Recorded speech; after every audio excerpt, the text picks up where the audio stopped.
jàpp ci lépp boo xam ne bis bu jotee kenn du wax di am lu sooxe te nag danañ ci def lu nu man pour que service yi fi toog yëpp jël seen engagement balaa bis bu jot balaa réunion d'évaluation bi ñu ne à 90% ñun kat fii lañ toll ndax 100% moom suñu borom xewal ko kenn mais dañ fexe ba ñëpp daal lu noonu def daaw daal lu ren di gën ko te je crois que danañ ci taxaw bis ni ki tey bu ñu génnee rek yaakaar naa suñu sos commencé mooy balaa le 28 kenn ñu wax ne kat yéen kat li ngeen waxoon engagement yi nga jëloon ci biir CRD ba defaloon ci dara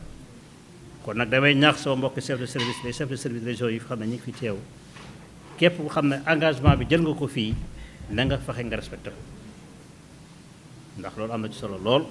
ndax bi ñu commencé naan orange mu ne su fekkee ne loolu mën na nekk baax na kon nag kenn ku ne li nga wax ak date bi ñu la jox na nga fexe nga respecté ko ñu ko defee yaakaar naa coow du am ndax bu fekkee da naan état bi lii boo ko def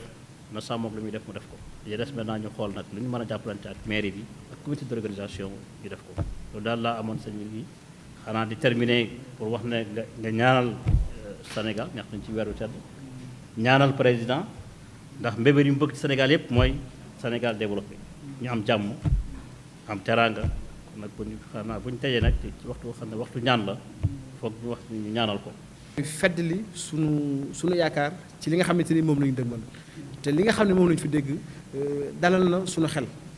te ca dëgg-dëgg mosuñu am benn jafe-jafe ak ci wàllu organisation ak li nga xam ne moo di administration bi ak li nga xam ne moo di mairie bi kon yaakaar jooju dañ koy feddliwaat ci leen di leen xamal ne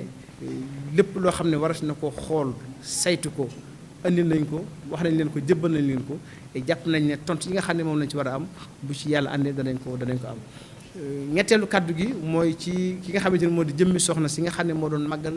bis bi ak ci bis bi ci boppam ndax day bis boo xam ne bis bu màgg la bis boo xam ne nekkul sax loo xam ne day jar kenn di ci wax ndax bis bu dee ba alxuraan ci boppam waxal ci boppam foog naa ne suñu borom moom bu xasee wax kenn amatul loo cay teg te bis bi alxuraan moo ko indi soxna si daañu ci liggéeyal waajuram Serigne Touba ci ndigalu ki nga xam ne moo di Serigne Fallilou te lépp loo xam ne Serigne bi waxoon na ko ca bis ba tey jii mboolem àdduna si teg nañ ci seen bët ba tax bis bi tey dem ba bokk ci bis yi nga xam ne ci bis yi gën a rëy ci réew mi la bokk fenn fu nekk ay jullit di fa jóge rawatina taalibe yi di ñëw di ko ànd ak njabootu soxna May ngir di ko màggal ci da nga xamante ne bii aussi noonu la ko soxna daan defee loo xam ne ëpp na juróom fukki at mu ci ay xasida mu ci alxuraan mu ci ay teraanga yoo xamante ay berne yoo xam ne dana ko beral jullit yi loolu moo tax ba ñi ngi woo mboolem jullit réew mi yëpp nde leen kat bis bi nga xam ne Serigne Touba da ko nangu ndax moo tax ba waxtu wu nekk muy gën di rëy di gën di màgg daaw même bu ñu ko wëtewut kenn ku nekk gis na li nga xam ne noonu la mel yool boobu nga xam ne nag bis bi attan na ko ak yéene soxna si ak li mu ci daan def loolu yi moom lañu yéene mboolem jullit yi ba tax ñoom ñëpp ñu ngi leen di woo ngir le 28 incha allah rabbi ñu dikk Touba ànd ko ak njabootu soxna si ñu def ko na nga xam ne noonu la ko soxna daan defee den tawfeex gi dolli ko moo di mboolem jullit yi nga xam ne ñoo ne ci biir réew mi ci genn guddi gi ñoo bokk guddi gu ñu koy defee loolu aussi di jeneen tawfeex te may fàttali ne soxna bi mu fi nekkee